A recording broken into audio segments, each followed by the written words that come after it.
Cool. Recording is on. So, welcome to this little lecture as part of the Connected Esports Research web series. My name is Veli-Matti Karhulahti, and I work in University of Jyväskylä as a senior researcher in the Center of Excellence in Games Culture Studies. Today, I will be talking about culture, health, and psychology, three things that are very close to my heart, both metaphorically and literally, my three so-called primary research interests these days. And one more, thank you for inviting me to do this lecture. I'm very happy to share you all these thoughts. Let's see if I can get the slides moving. There we go. So yeah, let's start with the structure of the lecture. So I will be giving approximately a 1 hour lecture, which is 3 parts. First, I will be talking about the culture, gaming in Finland and Europe and the Nordics in particular. And then I will be moving to the topics of health and finally concluding with things related to psychology in esports. And the first section will be specifically kind of challenging these things through the Nordics, through Finland, through a specific cultural lens. After which I will kind of switch to a more general approach, and we'll be citing more international, global research. But I still try to tag here and there a little bit of the Scandinavian or Nordic vibes. In general, it's 20 minutes. Did I already say that? 20 minutes per topic, and let's see if I can stick up with the schedule. It should be okay, but if I go over time, apologies already beforehand. All right. Before actually starting to talk about the first theme, I'd like to start with this little comic by Mr. Lumstein. Here we have these two cave people. The other one having a rock and throwing it to the other one. Let's call this thing a sport. Sport is of course very fun, and just a couple of seconds later, it turns out it may not be that fun after all. And this is of course kind of a reference to the current situation in esports, where kind of this fun activity, casual activity like gaming suddenly became a serious thing, and a lot of research effort that we see. Not only in Finland, but also kind of globally within the esports research centers these days is how can we negotiate this relationship between esports and other sports? Is esports a sport? If it is, why it is so? And while this question is beyond kind of the scope of this presentation, I think it's kind of important in addressing that there are significant differences between regions, between cultures, between countries when it comes to this question. And we've been very privileged in Finland to have a situation where esports players, esports athletes have almost the same kind of benefits, all the same privileges as other athletes. They can access the same facilities in many ways. I will talk about this a little bit more soon. But considering that situation, moving to another country, it might not be entirely the same. It might be very different. It might be totally the opposite. That in many European countries, esports is not kind of in as positive situation as it is in Finland. So let's keep this in mind, that this is not representative of not necessarily the Nordics, but also not even Europe, not even Nordics, but this is kind of a specific scenario where I'm talking about. Also dropping my first citation here about the case study of Norway, if anyone's interested in take a look at that pretty recent article. These questions related to whether esports is a sport or not, of course, kind of come like they bring along things like doping and other things, and as such, they are very, very important things to address in certain scenarios, and definitely people will keep on addressing them. But for now, again, we will not be touching on that ground again in this presentation, but let's keep that in mind as things go on. Another caveat that I'd like to mention before moving to talk about the specific cultural context is something that you can like very often see, especially in the psychological kind of disciplines related to gaming and more like data-driven empirical sciences. You often see this notion of esports as this new phenomenon of professional gaming, and like whatever this professionality means, it's totally flawed to begin with. I mean, it's when we speak of esports, we should definitely address esports in the same way as other sports. Kind of when it comes to the scientific approach, we should address that there are different levels of esports play. There are casual levels, there are semi-professional levels, professional levels, amateur levels. There are many levels, many skill levels in esports. And as scientists, I would say that like like very the highest elite, where we have these professionals who are being paid for their gaming efforts. That's a very small portion, and I would say the most interesting things kind of happen below that, on a grassroots level, where we have young people who start to play these esports games seriously. Also older people who play them casually. These phenomena are as equally interesting as what happens in the big industry highlight that we see always in the news. So let's keep that in mind when I'm speaking of esports. I'm not talking about professional gaming, but I'm talking about gaming, competitive gaming on all skill levels, and all that nuance that comes with it. Right. So now to the cultural context. Let's start with this map of European Union. So obviously, European Union is not equal to Europe. Europe is a little bit bigger than European Union. Let's see if I can get this little laser pointer here working. Cool. Now it does. So in European, just kind of to make clear, I don't know, there might be a lot of people all around the world watching this eventually. Maybe also years later, maybe this map will be a historical image in 5 years. Things change quite rapidly in Europe. But there are countries in Europe like the UK and Norway and Iceland, things that are not part of the Union but are part of Europe. So good to keep in mind. All these countries, all these regions have their own kind of histories of gaming and esports in particular. I'm not even dreaming of touching on them in this presentation, but just to make clear that what happens here in Finland is only a very little part of the things that are going on in Europe. I had in the title the word Nordics. So by Nordics, I mean Finland, Sweden, Norway, Denmark, and here Iceland. Unfortunately, I must admit, it's probably just my own personal failure. I haven't been able to kind of chart the Icelandic esports scene. There must be things going on, also research-wise, but I just don't know, and I apologize for that. Um, don't mistake the Nordics to Scandinavia. With Scandinavia, Scandinavia usually is a language-driven concept. So when we speak of the Nordics, we address all these countries, not only the ones with Scandic language.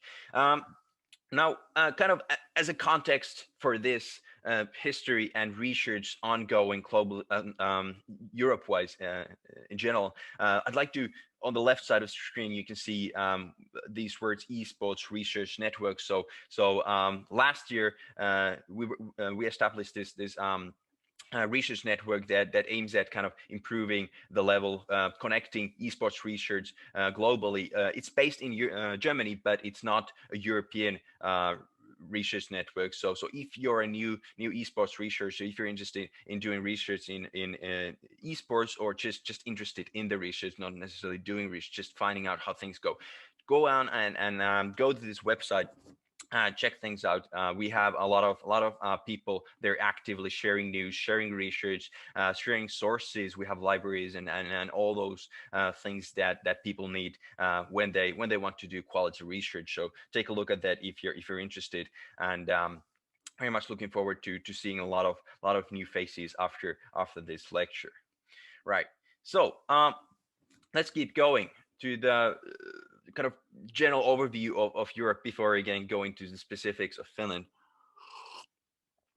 This is a European barometer that they do once in a while. It's by European Commission. So I mean, this is kind of maybe as solid data that you can get these days when it comes to kind of the whole Europe-wide kind of gaming behavior. Need to kind of emphasize that they ask in this question, which of the following activities do you do? So they don't specify whether it's weekly, monthly, or yearly, or etc. So it's not the best possible question, but at least it gives some kind of idea of how much we here in the European Union play online games. And of course, again, it's online games, so it's not all games.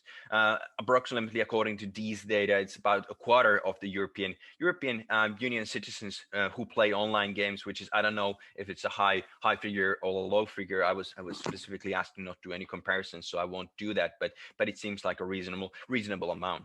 What is interesting from the perspective of this lecture in particular is that we can see Denmark here, number one, part of the Nordic countries. Finland here, I think it's number 8.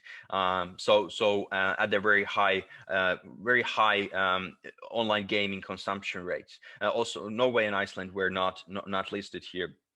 Since they're not part of the European Union. Sweden's here at 29, but I would say the Nordics in general, we can say that it's not we can say the Nordics are probably some of the highest gaming consumption countries, and that kind of makes sense. We have a lot of infrastructure in terms of that and history that I will kind of go through next. So here's Finland, and let's go through some data at the beginning, some kind of general statistics. We do this barometer as well in Finland regarding kind of the gaming habits, game changes in the gaming culture once in 2 years. This is from 2018. Unfortunately, the new barometer is coming up just like next week or next month, so it's at the door. But I wasn't able to catch up with that kind of very cutting edge data. So let's go with the old figures here. 60% of Finns play digital games at least monthly. So here specifically look at this at least monthly. So don't make a comparison to this one. They didn't specify when they do play. Here we talk about monthly gaming. And digital gaming, not online gaming, so they're not comparable. But this 60% I think has been a pretty stable figure for a long time. So this probably won't change much this year either. However, the next figure, esports gaming, that's 1.8%, which probably will increase a little bit this year. Esports been growing so fast over the last couple of years, so we'll probably see a higher number here in this year's numbers. And watching esports, this was surprising to me a couple of years ago when I saw this close to 10% already 2 years ago of Finns watched esports. So maybe if this will be going up further still, I would be very surprised to see how much esports driven country this Finland is these days. We also did a little comparative study regarding kind of the gaming habits in Finland, comparing that to Canadians and Japanese gamers, specifically kind of those gamers who are most active, who most intensely consume video games and don't kind of take this too seriously. But it felt that kind of the most significant differences were when it comes to kind of the multiplayer single player habits of Finns compared to other countries seem to have a stronger preference for single player games played on a PC. So that's something that kind of fits very well with the Finnish stereotype as this silent country. And I don't know, we should kind of replicate that study in order to get a better understanding of that. But maybe it's something of interest. Of course, also worth noting that we are very scarcely habited. So we only have 5 million people. Unlike, for instance, in many Asian countries, the internet cafe cultures very much had a strong impact on gaming and esports in particular, and we never had that. So mostly people play at their home on their own PCs these games without physically meeting others that much. We of course have kind of the history of this big LAN event in assembly once a year, twice a year. So that kind of put people together once or twice per year, but that still kind of didn't compensate that much the difference that we never really had the internet cafe culture where people would daily meet physically in gaming spaces, and that's probably a big difference. It should be taken into consideration in developing esports. Something also that is very important is that we of course have the history of Nokia. Some viewers probably remember still the Nokia phones, which are pretty dead these days. But that fact in history very much sparked the development of like high level game development scene. We have companies like Supercell, Remedy, and Rovio with all these games, Clash of Clans, Angry Birds, and Max Payne and Alan Wake and all these things.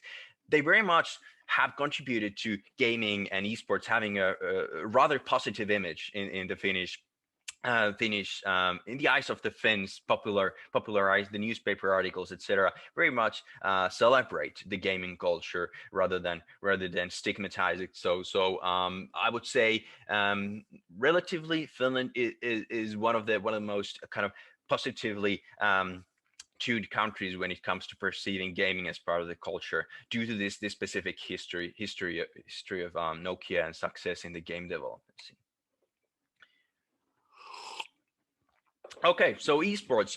The first esport Finnish national competitions, 1983. That's a little bit later, I would say, than in some other countries. There've been large competitions, I think, already in 70s and very early 1980, 81, etc. Elsewhere in the West. But in Finland, that happened 1983. The game was Backman. If you're interested in this specific history and the documentation thereof, take a look at this article by Petri Saarikoski a few years and colleagues, Saarikoski and colleagues, a few years back. It's in English and open access.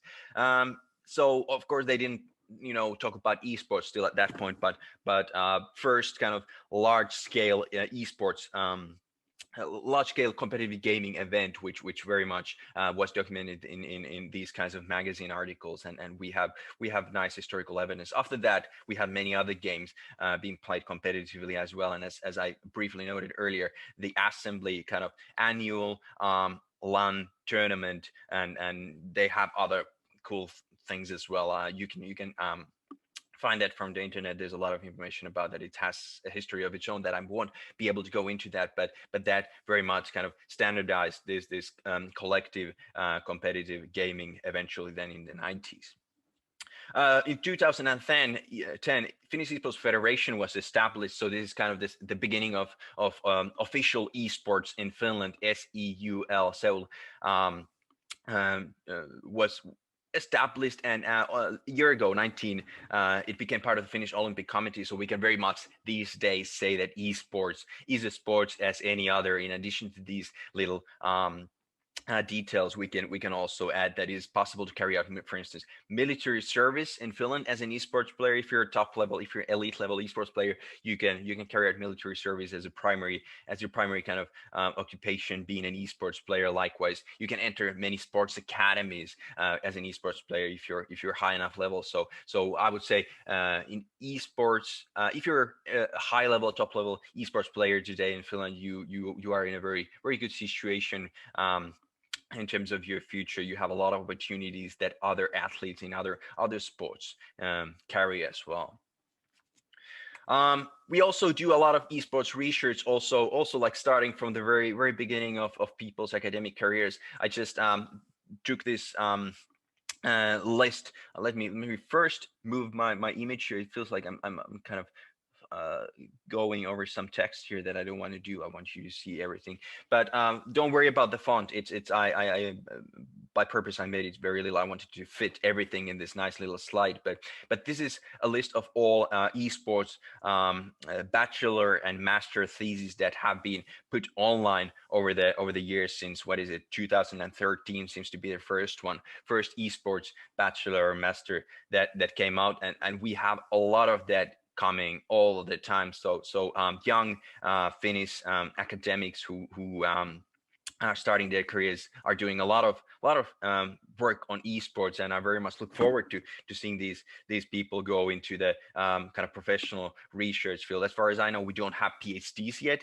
but we do have a lot of kind of upcoming work, and also things related to live streaming, for instance, which is of course connected, but let's talk about that later. So yeah, these are unfortunately, I think, mostly in Finnish. Some of them might be in English, but mostly in Finnish. So you could, technically speaking, you could just click the link, take a look at the name, and read these theses if you're interested in. But let's move forward instead of doing that. Right. It's time for the second section of the lecture, and looking at the time, 19 minutes and 20 seconds. I have 40 seconds advantage compared to what I was planning. So things are going well. I was talking about the health aspect from kind of this framework. It's World Health Organization's old kind of a distinction between mental, physical, and social well-being as part of the kind of overall health. And I will be starting from the green one, social, which is I think the most easiest one. It's interesting how when we compare these kind of health dimensions to esports. Well, firstly, we could say that in esports, social well-being could be considered not that much of a factor. There's some early research evidence considering kind of the premise that esports players probably get more. They satisfy their social needs even more than other gamers through the gaming activity for many reasons. This study by Marcel Marton. Sorry, can't pronounce your last name, Marcel. If you're watching this, sorry about that. Um, but this could be for many reasons. Firstly, because knowledge creation and learning are facilitated by social elements, and I have phrased these things into questions because I wouldn't definitely call them kind of scientifically solved questions. They're rather premises that we should go deeper into that. But it kind of makes sense. It seems to make sense that if we look at esports as a cultural activity among people. The fact that esports games are very complicated, quite oftentimes we can say they are complicated. They include a lot of learning. They include you need to integrate a lot of knowledge in order to succeed and improve yourself. On all levels, not only on the professional level, and this is likely one of the reasons why if you're let's say a lonely esports player playing only from your home without any interaction with other people, it's very difficult to become a good esports player, to improve yourself. It's not necessarily a very satisfying activity without that social element in it, and that's something that I think kind of contributes to the fact that in esports it is more likely that people also satisfy their social needs rather than not. Also, competence can be part of the esports performance. So obviously, especially in many team esports games, there is this dimension in the skill set that is required, that you need to be able to communicate with your teammates. You need to be verbally able to communicate, and whatever. There's many communication formats, but the kind of factor remains that you need to be social. Social skills are esports skills. I actually should have included here a study by Rune Nielsen and someone else. Again, you can find that from the internet. They just published recently a related study to this, but I just forgot to include a story about that. But this is the kind of a strong premise as well, and I think more research needs to be done over that to kind of get a better understanding of that as well. Social engagement in esports surfaces on multiple levels. So obviously, if we again kind of look at esports as a whole, not only as a professional activity, a lot of things happen in esports on the grassroots, on the kind of we have people watching esports games. People don't necessarily play esports games at all. Maybe they only watch it. They go to the events, or they play with their friends once a week, and kind of follow the esports news, follow the professionals. So there is this interaction going on between individuals and the esports. It's kind of this ecosystem where there are a lot of layers that people stand on and employ, and that's, I think, of course the same thing could happen with many other things as well, but esports is specifically, I feel, designed to kind of operate on this premise that people operate on many levels, and these levels are quite often social, at least integrate social activity. Then of course there's the other side of the coin. Esports players, especially young esports players, even though they might and probably do satisfy the social needs a lot in the esports scenes, there's also good reasons why they should do other things, not least the toxicity. We know everybody is kind of implicitly aware of that, also explicitly aware that esports scenes can be very toxic, especially in game. TL Taylor's recent book talks about this, I think, in pretty good detail when it comes to, for instance, the Twitch platform. Of course, other online environments are very toxic as well, but just a good reminder that if you're spending your whole youth or several years in these environments, you might want to take a look at other places as well. It's not necessarily optimal for your development and growth. Likewise, and perhaps connected to this, esports spaces are also very much gendered. I think in this study by Rabindra Ratan and colleagues, they found they were studying League of Legends, and they found, I think, 4% were identifying as women, and about 95% were identifying as men, and obviously these kinds of environments which are so unbalanced in terms of gender are not good for any gender. So maybe also consider going out and seeing other people. It's a good thing, especially if you're young.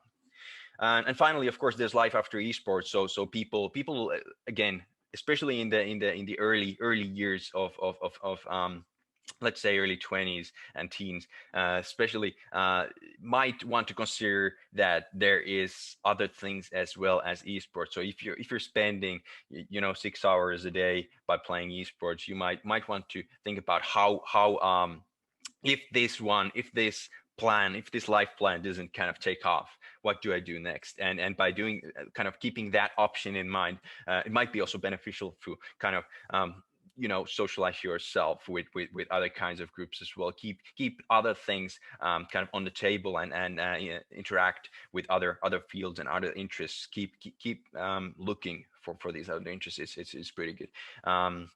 Also, of course, the skills that we learn in esports might also be transferable to other fields, and that's a topic of its own. But let's skip that one for now. Right, moving to the physical well-being. Right.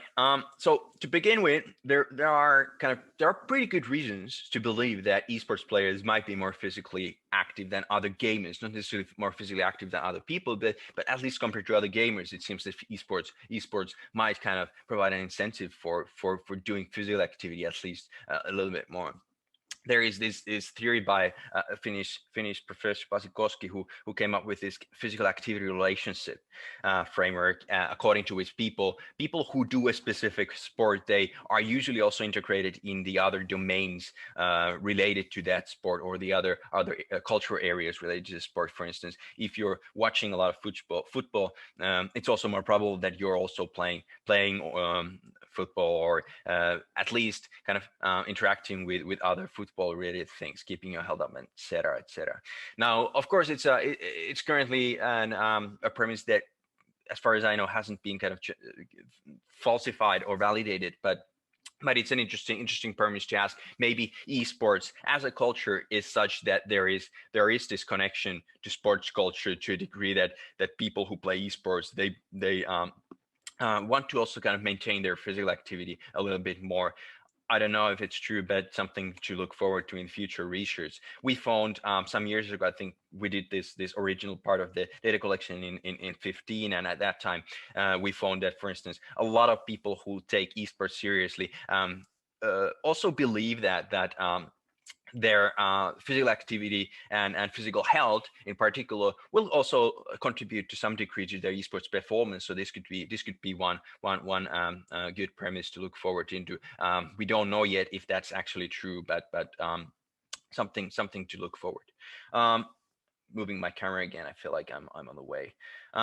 Also, of course, it could be that especially when we go to the higher levels of esports play, there could be coaches, there could be trainers, there could be teams and clubs that kind of specifically highlight the importance of physical activity and physical health, and that might be one of the things that contribute to this kind of increased health in terms of physics in them. But let's see future research before making a conclusion here, because there are also again, the other side of the coin, the other hypothesis. There's also some evidence regarding esports players not necessarily being as healthy as we might think. For instance, this recent study, take a look at it, it's pretty good. Trotter and colleagues, I think they found out that there is a certain kind of polarization going on in the esports kind of player base, that some of them are very healthy and some of them are also very unhealthy. So it could be that,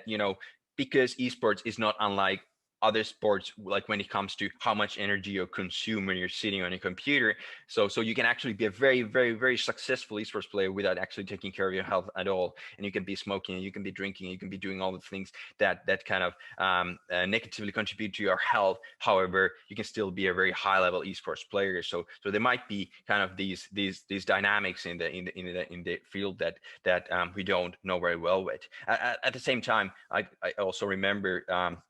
These researchers have found that at least, I think, the top 10% in terms of the ranking of the esports players also were on average significantly more healthy than the rest. So I don't know. It's a question again to be probed later in more detail. Of course, injuries are also related to this. So if you're playing a lot for a decade or so, take a look at your neck, take a look at your wrist. Might not be doing that well. Also back problems likely will be an issue in the long term. A topic that definitely needs to be addressed in the future, and of course nutrition issues. So again, if esports and when esports also in terms of energy consumption are very different from many other sports. So esports players need to think about what do they eat, perhaps more carefully than other sports athletes, and we'll see how that one develops. The final theme, the third theme of this of this health topic is mental well-being, and this of course ties very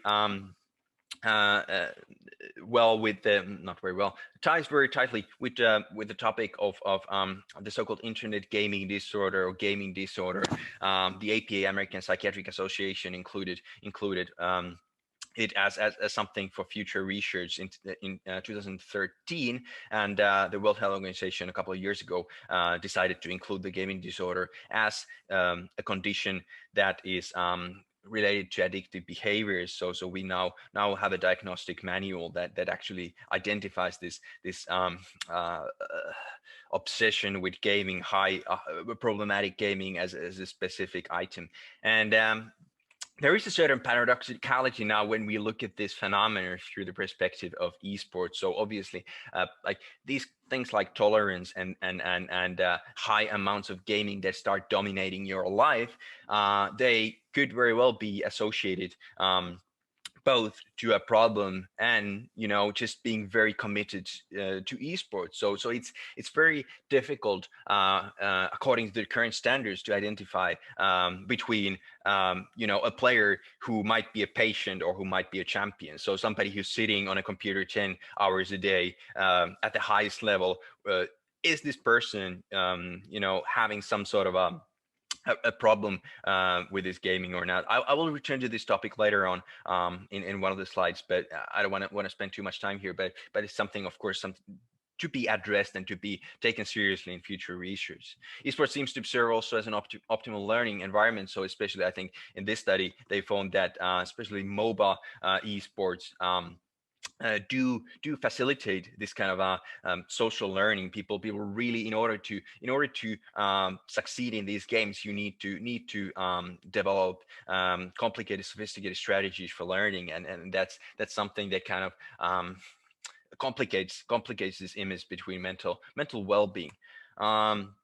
It might also be very, very satisfying, very rewarding in a positive way, and you might be able to transfer some of these learning skills to other fields, but we know very little about that yet.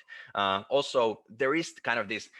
Personally, if you ask me, I'm not aware of much evidence for this, but I would guess that the biggest issue in esports is that when we have people who go all in esports, and it becomes kind of the dominant life activity, which is okay. I mean, all people on all ages, they are very, it's healthy to be very passionate about something for a long time. That's how you make good results in general.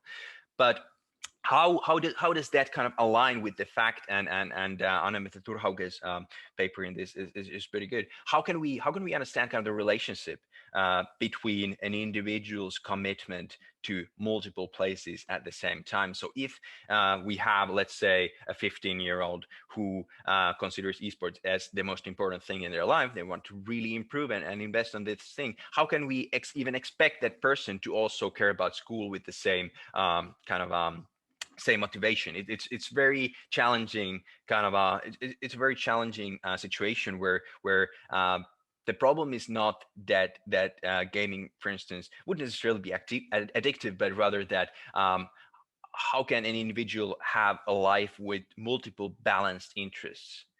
And that's the challenge. So how can we understand these life situations and individual motivations regarding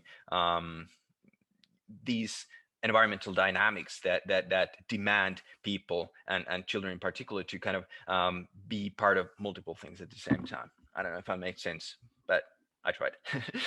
So also the relationship between esports and mental well-being does not surface in a vacuum. These are kind of the things that I kind of hinted on in my previous uh, jattering.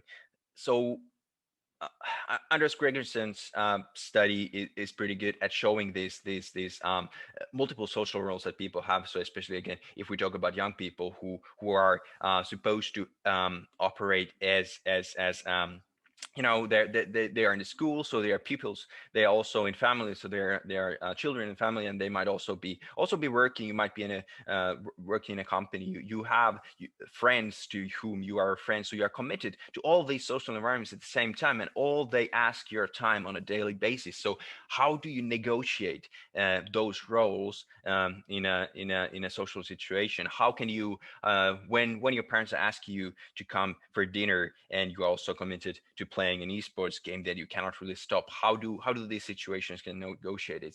It's a very good question that needs definitely more further research to be better understood and in the end perhaps hopefully one day solved. Also the environment. So there are different, again, as I mentioned earlier, different countries, different cultures. We have our different traditions and different kind of cultural conventions that have a very strong impact into how we are even to begin with able to negotiate these things. So there is also something to be taken seriously, whether in what cultural context and environment does this thing kind of develop. And finally, more future research. I mean, this is something that which is, there's so many interesting kind of hypotheses, questions regarding things like executive functioning here. Just put I put this one here because the paper just came recently out by Burris and colleagues. Take a look at it if you're interested. But we have several great hypotheses for understanding the players kind of differences in terms of possible mental well-being outcomes, but which is the research just starting. Just want to conclude with that one before going to the next topic. And I'm looking at the clock, which is 38 minutes. So I think we're doing still pretty fine before starting the last topic. And I'm out of coffee, so that's also pretty optimal. Psychology, current and future directions in esports psychology. I have 4 things in this section which I want to address. Of course, it's not comprehensive as you can expect, but I try to touch on a few things that I see that are ongoing, that are interesting, and also that future issues probably will be addressing or should address perhaps a little bit more. Expertise training and skill development. Let's start with this classical figure by Erickson and Lehman. So this is kind of the classic model of expertise development. Many people associate this with the 10,000 hour expert rule, which was not invented by Erickson, but even though he cited it quite often. as we can see here, on average, people become experts right after their 30th birthday, approximately 31, 32 years old. That's of course just kind of a don't take this too seriously, but we can see it takes about 10 years. For a long time, people have believed that it takes about a decade to become an expert in something. More recent, this just came out, so I just wanted to tag it here.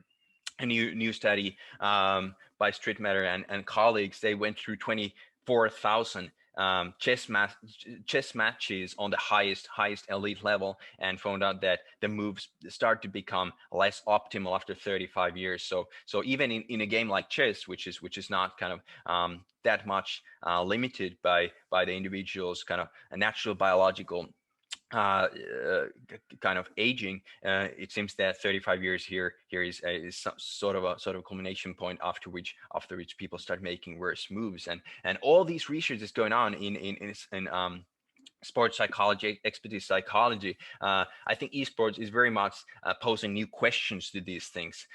This is an excellent study by Thompson and colleagues. If you haven't seen that, take a look at it. They did some analysis, for instance, in this one, impact on aging on looking doing latency. So they found out that some sort of natural degradation in terms of these kind of many people would speak of reaction times, but it's not kind of exactly the same, but you get to point after 34 years we could say that kind of then aging starts to have an impact. However, many of these StarCraft players, because of their experience and because of their kind of having learned a lot of new ways to kind of compensate for these slowing down, is able to overcome many of these deficiencies that kind of come along naturally. And it is interesting to see which kinds of esports kind of provide these professional level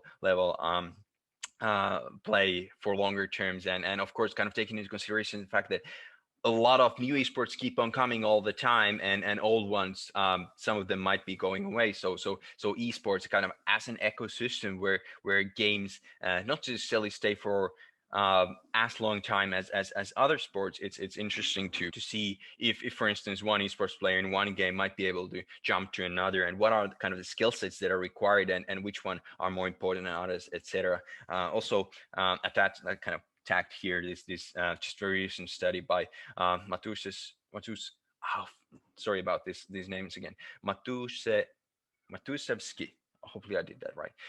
Who found that unlike in other sports, for instance, in esports, it seems like different kinds of personalities succeed, and this was not done with professional gamers. So there might be again some noise that could be kind of solved later on. But these are interesting premises that suggest that esports might be slightly different in certain areas. All right. Career and personal life development of players. This is something that I find very fascinating by myself. I think this is an area that hasn't seen that much research yet, but it would definitely benefit from kind of hard longitudinal studies where we look at individual development in particular. Very important, I would say, area for psychological research that hasn't really been mapped out yet. This is a model by I think Markus Salo a few years ago suggested this, a colleague from Finland as well. In his development framework, esports is looked at through the challenges. There are multiple challenges in many ways, and I like this because here we see 4 different kind of phases where kind of the development is already considered from the beginning before these individuals are professionals or even close to professionals. So there are questions, societal questions, and also individual questions that need to be addressed before we can even start speaking of esports professional players or any level players. Also, things like talent discovery and school dropouts, things like this, are in a kind of relationship that is also very much culture specific. So we need definitely just much more research to better understand how do we understand the talent development and just kind of career development. And when we speak of careers, I wouldn't. It's very easy to kind of mix that up with professional careers. Maybe it's just This is my own model that I wrote in a book that I will tag you at the end of the lecture. Psychological development model, where I think it is interesting and important to look at each player individually rather than only the elite levels. So a lot of people start a lot of games in their life. Many people start dozens, maybe hundreds or thousands of new games that they want to try out, and only some of them end up kind of producing them this specific anticipation that they want to keep playing more, and eventually maybe they attach to this game, and then they might quit. So this sometimes lasts weeks, sometimes months, sometimes many years, but at some point they start to kind of self-reflect and analyze their relationship to the activity, and think about, maybe I have other things in life that I'm more interested in. Maybe other things might be more beneficial for me and my close ones, my friends, my social surroundings, and my own development. So I think it's important to try to look at the big picture, and of course, there is also the possibility that esports games, for instance, among other games, become kind of accommodated to each individual's life for a longer time, either as a career, as a professional activity, but also as kind of a casual activity that you just watch the World Championships every year, or you just watch the league tournament structures, whatever are currently popular on the side, and you play maybe in the weekends. It can stay as part of individual lives in that level as well, and we should be interested in all these levels. Okay, third, this is something that I'm actually not aware of many studies on this domain at all. I think I've seen maybe two or three in my whole life, uh, and let me put the camera away again, because I think I'm on new pictures. Here we go. So something that is very unique. I think we would very much be able to benefit from studies in psychology, neuroscience, things like this that have found out a lot of interesting things that are relevant also for the design of games, and when we understand the design of games, we can also understand the players of these games. We can understand the psychology of players only by understanding the psychology of the games, and something that I think kind of, I'm just giving you a starting point here, just to give you a quick example. So many of the, or all, almost all, I'm sure if there's any exceptions could be, but let's just assume for a moment that there's no exceptions. So let's say all team-based esports games more or less allow the possibility that you can play ranked high-level competitive esports without actually knowing anybody in your team. And this kind of structure of using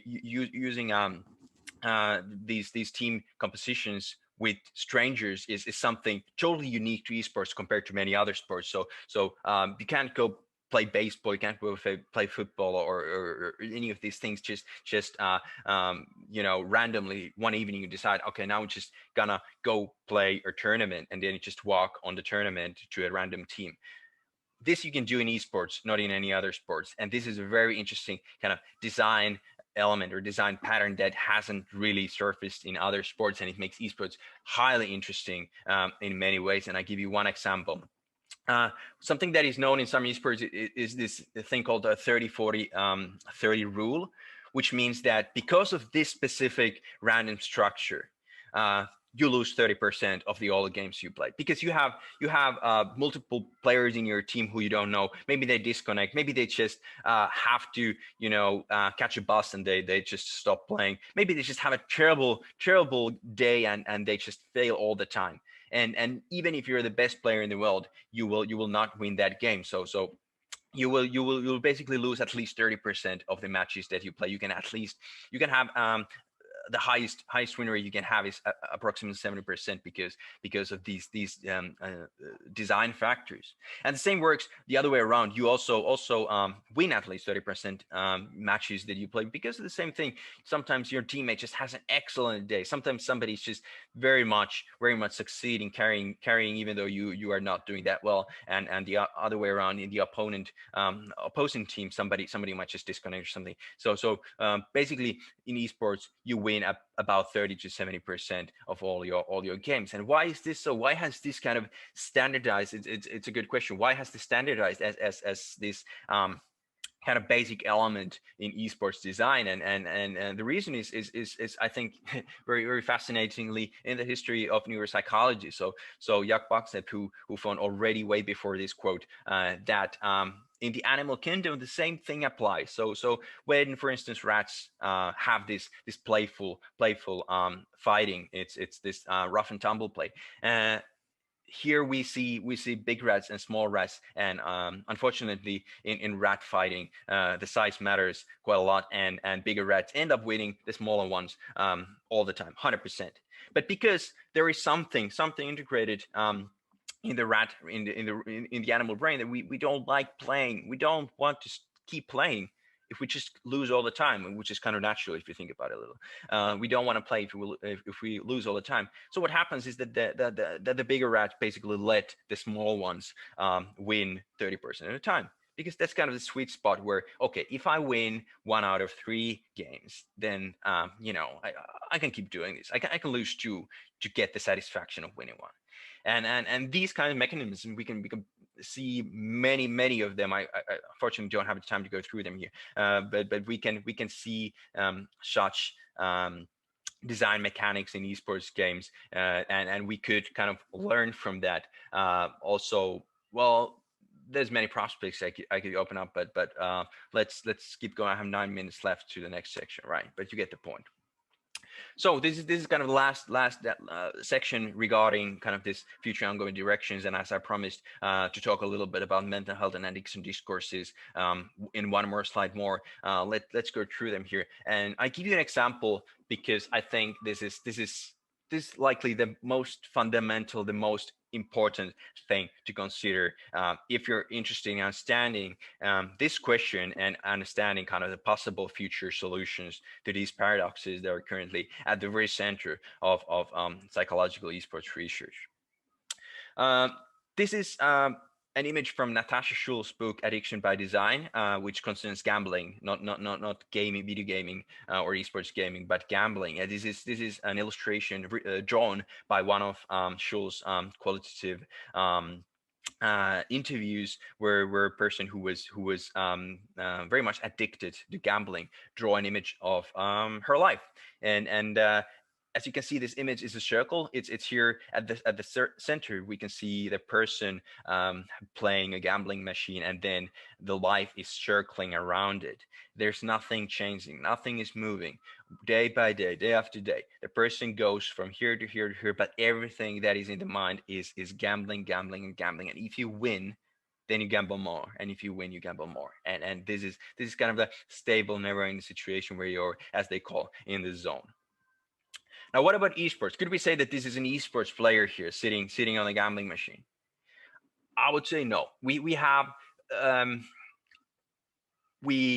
to acknowledge that some people have problems with gaming, but it doesn't work this way. How does it work? Well, let's take kind of a look at how the basic esports dynamics in the game and in the players, when we speak of people who try to improve themselves, who try to kind of win more, climb in the ranks, who are kind of in the self-development mode and trying to become better players, which is part of the esports definition, sports definition, as one of the first, probably the first research, a psychologist of games, Grusz, said already more than 100 years ago. Sports is that activity that we approach scientifically. So whenever you start reflecting on your activities, that's when thing becomes a sport. And if we look at these people who are actually approaching esports, playing esports in a reflective mode in order to become better, that's then it looks something like this. Now, this is an average win rate of 4 champions, characters, heroes, by the number of matches that you play with them. So this is not a circle. If you're actually playing to improve, if you're seriously playing esports, what happens when you play 200 hours is that your win rate goes up all the way here. So what happens is that you're actually improving, you're developing, you're making progress, you're learning, you're gaining new knowledge, and that's an entirely different mindset compared to what we see here on the left. When you're gambling, I think I would argue. Of course, there's a lot of kind of discussions to be had, which we can't do here, and at least because this is not an interactive presentation. But it's I would say we are on a fundamentally different ground when we start looking at actual esports players.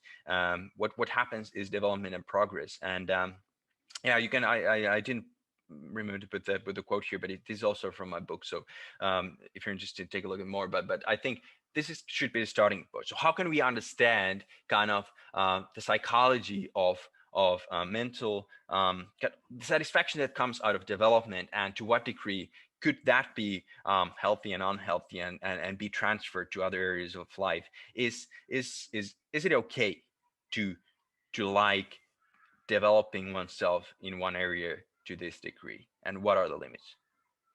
That's what I want to say, right? There was also kind of a wish in the description of this lecture to also address some of the methodological issues, and that's why I wanted to conclude this presentation with a few notes. I still have, I think, 6 minutes, so let's take a look at these little blue boxes. I just made a list. I could read all of them: new theoretical applications, approaches, independent research, longitudinal studies, culture and context specific work, better survey instruments, methodological innovation. Never read boxes of your presentation. I just did it. Sorry about that. We'll not do it again. But let's take a look at all of them one by one, just kind of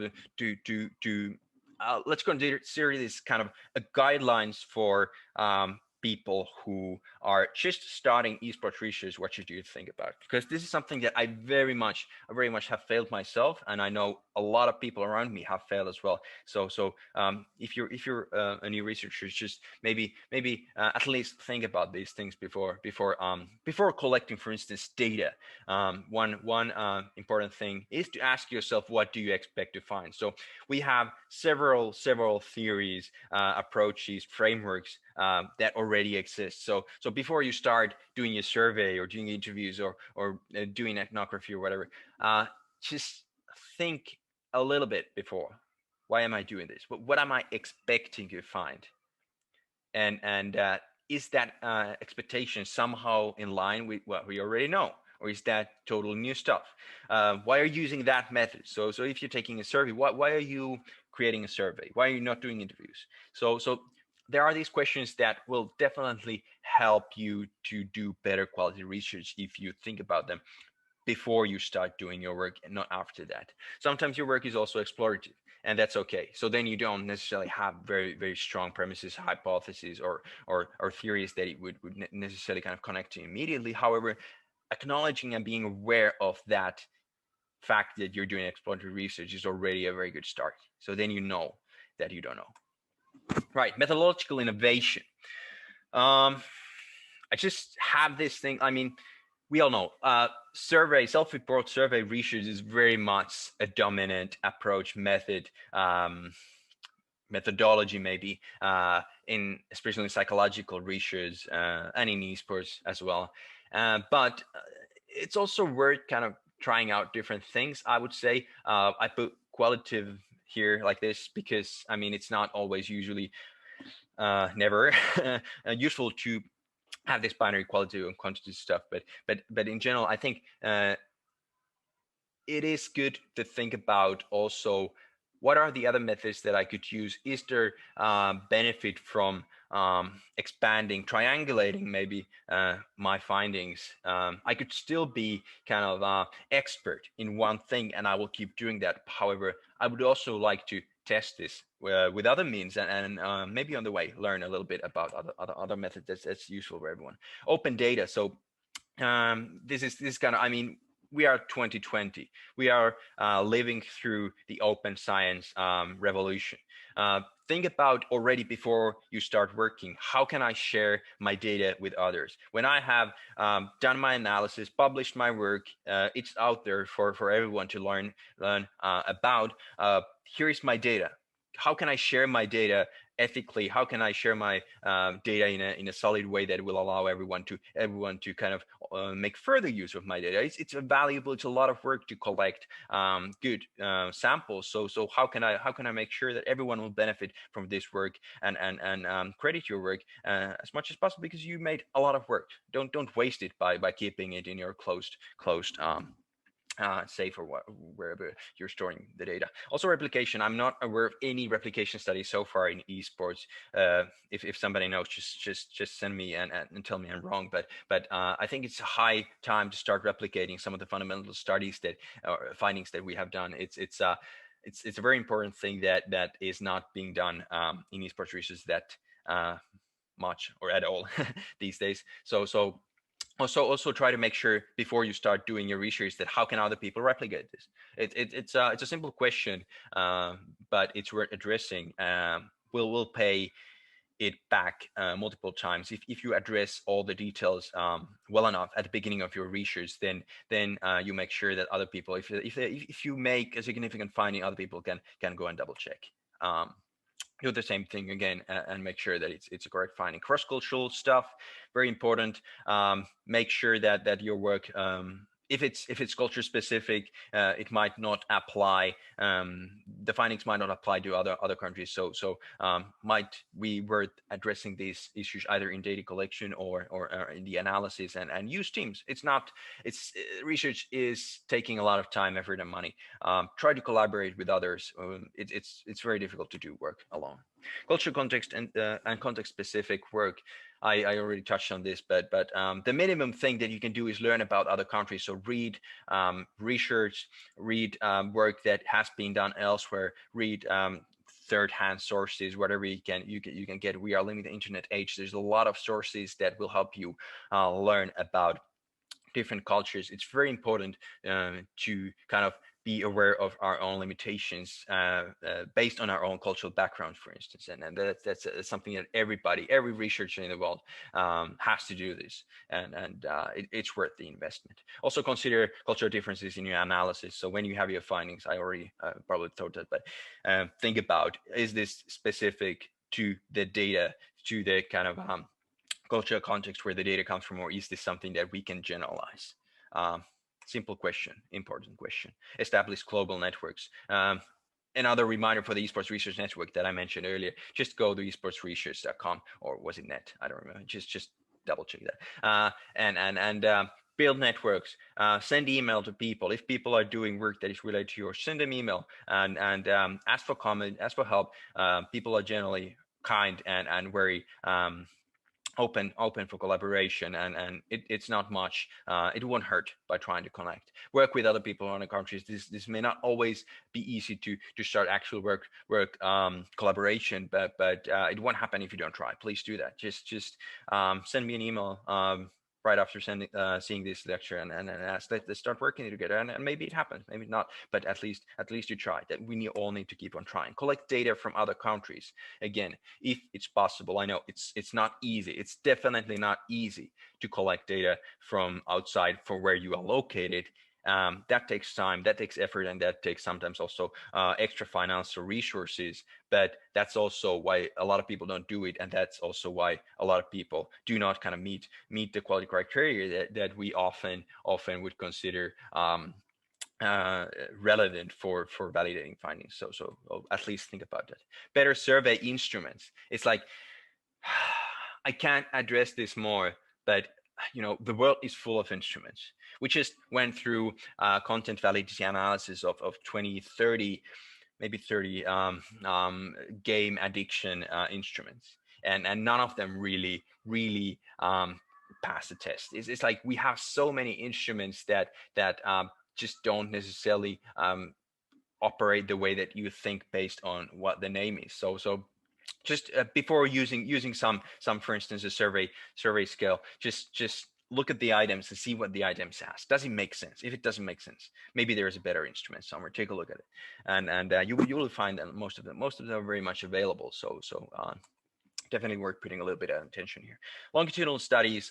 This is something that especially young researchers never come to think of it. I never came to think of that earlier, especially just over the last recent years. I just reality. I mean, we really need longitudinal work. Most of the work that we have is cross-sectional. You just do one survey and that's it. But even like if you don't have time more than a year, you can still do weeks. You can still follow people months. Um, if you're lucky, you might be able to have funding for multiple years. Then you can maybe do years. But we have so much kind of cross-sectional evidence and so little longitudinal evidence. So whatever you do, think about this. It's not. I mean, maybe it's not possible. You need to collaborate in these kinds of things. They take a lot of resources, but it's worth at least thinking about. And of course, following some people for a long time, it's not a trivial issue. You need to compensate for the sacrifices in whatever means it can. Like the ethics of the research are, of course, currently very much a challenge in all these situations where people are just bombarded by all kinds of requests to do this, do that, and time is short. One more thing to think about. Also, interdisciplinary research, health sciences, psychology, medicine. Okay, now don't do the same mistake. I'm not gonna read all these things, but you can see there's a lot of things kind of connected to these fields of esports and esports psychology, esports health, etc. Uh, you can't be an expert in all of them. So ask people who are. You are expert in your own field, or maybe one, two, or three. That's this kind of seems like that's kind of the maximum. But another 70-30 rule. This is not related to the previous one. If you still remember what I said earlier, I can't remember who was the professor who gave this advice. I'm sorry for the professor. But basically the advice was that put 70% of your work time on what you are an expert in, and then the 30% is like 1 day, 1.5 days of your 5 working days. Just put time to other things that you don't know about. Just keep learning, keep exploring. Spend 30% of the time that you do on things that are not necessarily at your very core expertise domain, and in this way you will keep expanding all the time. But at the same time, keep in mind that you cannot go in depth in all these things. So talk to people around you, ask them to help, collaborate with them, put up teams, etc. And here we are at the very end of the lecture. Here's the book covers that I told you. It came out this year, so it's a pretty recent book. If you're interested in any of these topics that I was talking in this lecture, just consider reading. It's yeah, it's at least it's new. And here, let's see if I can get the final reference list. There you go. So here are all the references that I mentioned. You might want to screenshot this or something if you don't have access to this video for a long time. So should be all the references. Of course, this is very short, very short summary of things that are going on in this field. But I will be happy to share more references. And if you join our research network, there you have libraries which have more comprehensive lists. But that's it. One more thank you for letting me share these thoughts. A pleasure. Hopefully, having some great questions in the discussion. And yeah, thank you.